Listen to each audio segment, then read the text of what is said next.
mu madini, mu bitito, mu migani bamye baduha ibicapo byinjiye mu byiyumviro byacu ariho mu mpemu zacu ngira ico birema muri twebwe.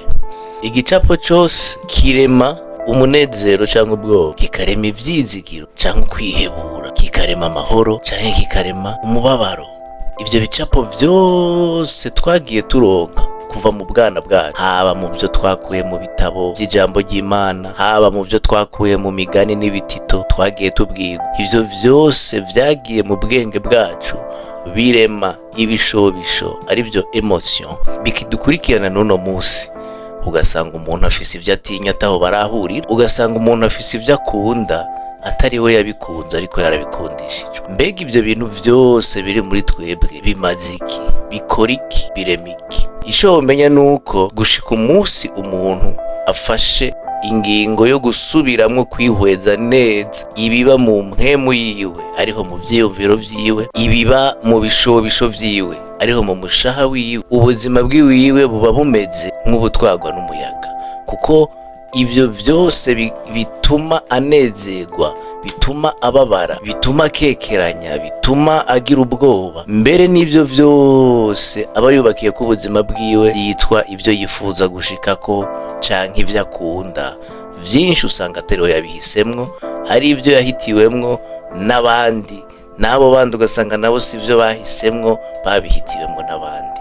Niko kuntu usanga abantu bagenda barabaho ubuzima butaryoshe batazi igituma, kuko ntibarafata ingingo n'umwanya wo kwicara ngo yiyumvire ngo mbega ibi bintu ndabishaka. Akarorero, hari nk'abantu bazi yuko hari imyaka bategerezwa kurongorerako, akaba yararongoye canke akaba yararongowe.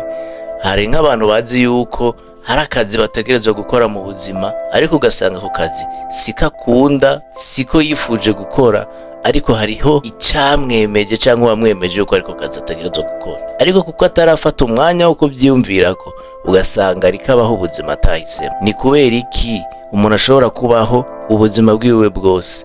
Ibaze nk'umuntu abayeho imyaka 60 atigeze amenya icyo ashaka mu buzima, atigeze amenya ati jewe ibimpimbara nibi, ibyo nifuza gukora nibi. Ibyo ntitwovyita uruhombo rw'ubuzima, kuko mu vyiyumviro dufise mu mpemu zacu byinshi si ibyo duhitamo. Naravuze mu kiganiro giheruka yuko impemu ari byo vyiyumviro ni gicapo n'amashusho.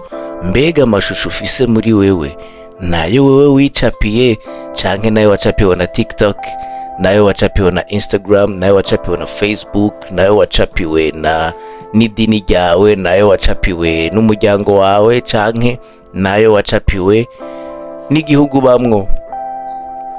Mbega imvugo uvuga uraza hiva. Akarero gatoya, twebwe abarundi kenshi iyo umuntu akubajije ati ni gute n'amahoro, umerewe neza, biragoye yuko umurundi yo kubwira ati nukuri ni sawa n'amahoro. Ubu barongeye ko ati ndashima, ariko hama hariho akantu ko kumvisha yuko si sawa cyane, ni bukebuke turivyura, womengo harimo akantu ko kwiganyira. Iyo mvugo si nziza, kuko nimba wemera, nimba uzi yuko mw'idini ryawe bakubwira yuko akanwa karema, uba ukwiriye kurema ibyiza gusa ukoresheje igikoresho bitwa umunwa. Amadini menshi n'ibitabo vyeranda vy'abemera hari ivyo byatwigishije kandi vyiza cyane, umuntu abigendeye ko ashobora guhindura ubuzima bwiwiwe. Ikibazo benshi ntibabiha agaciro, babigize amajambo ya dimanche gusa.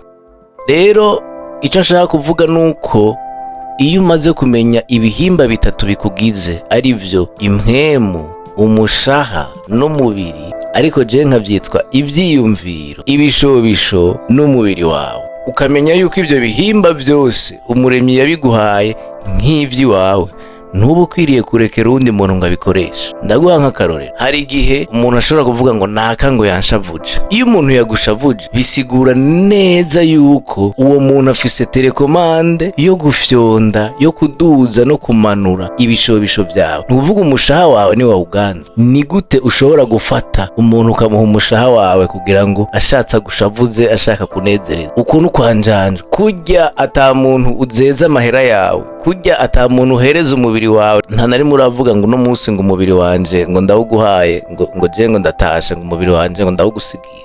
Bisigura yuko amadini ntiyatwigishije yuko ivyo bihande bitatu navyo ari ivy'iwacu. Umubiri kurya ukuboko kwawe ukoresha, kurya amaguru yawe uhaguruka ugatambuka, niko n'ibihande bibiri vyawe bitaboneka ariyo umushaha, arivyo bitwa ibishobisho, hamwe n'ivyiyumviro vyiwawe ariyo amadini yitwa impwemu. Ivyo vyose nta muntu n'umwe akwiriye kubitegeka atari wewe.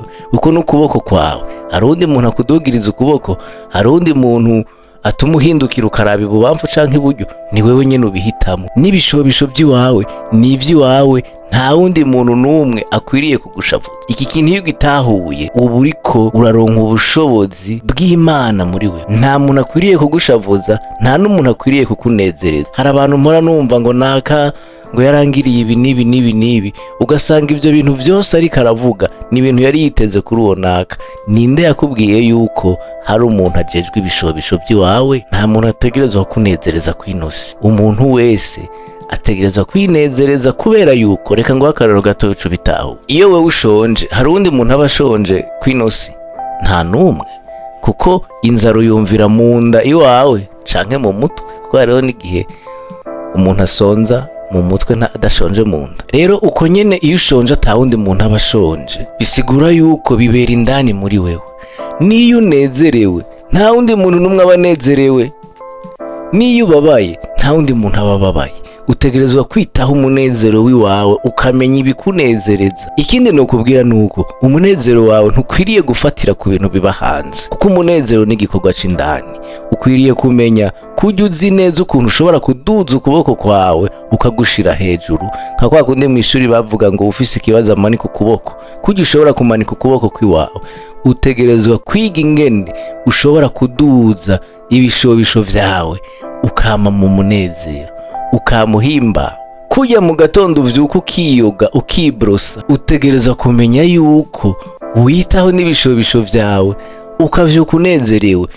Umunezero wawe ntutegerezwa kubakira kubiriko biraba hanze, ntutegerezwa kubakira kubigukikuje. Ivyo nshaka ko wiga ngaha kuri Akitara nukungene ushobora kunezerwa buri gihe cyose ubishatse.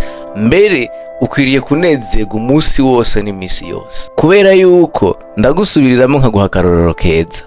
Kujya ushobora kuduza ukuboko kwawe ugakiriza, niko ushobora no gutuma ibishobisho vyawe biba ivy'umunezero buri munsi. Ivyo ni ibintu biri gratuit, nta mahera bisaba, nta kintu na kimwe bisaba gukanguka mu muzirikanyi. Aho tiri ku ruhande rw'ibishobisho arivyo abanyedini bise umushaha. Tugiye ku ruhande rw'ivyiyumviro navyo impwemu, utegerezwa gucapa, kwihiga icapo c'ivyo ushaka gushika. Sinzi nkawe, ariko jewe kimwe mu bintu bimpa umunezero ni ukurangura ikintu mba shaka kurangura. Nkavuga nti uno munsi nshaka gukora iki, iyo ndagikoze nkabona kiraheze mba mpimbawe. Sinzi nawe ibyo uba ushaka gushika. Nshaka kubwira yuko intumbero z'ubuzima bw'iwawe ntizikwiriye kuva ku wundi muntu. Nta muntu n'umwe akwiriye kukubwira ico utegerezwa gukora nimba uri umuntu akuze utari umwana. Rero wewe nyene ni utegerezwa kwiha ibicapo mu mpwemu yawe vy'ivyo utegerezwa gushikako, hanyuma ivyo bicapo kabirangura ukabishikako, kubera yuko ubuzima bwawe ni bwawe. Ibihimba bitatu twize ko ejo arivyo impwemu, umushaha n'umubiri, ariko tukavyitwa mu buryo butahuritse kandi butomoye ivyiyumviro, ibishobisho n'umubiri. Ivyo bihimba bitatu ni ivy'iwawe, nta muntu n'umwe abijejwe, nta n'umuntu n'umwe ukeneye kubihereza. Impwemu yawe arivyo vyiyumviro vyawe, nta n'umwe abijejwe,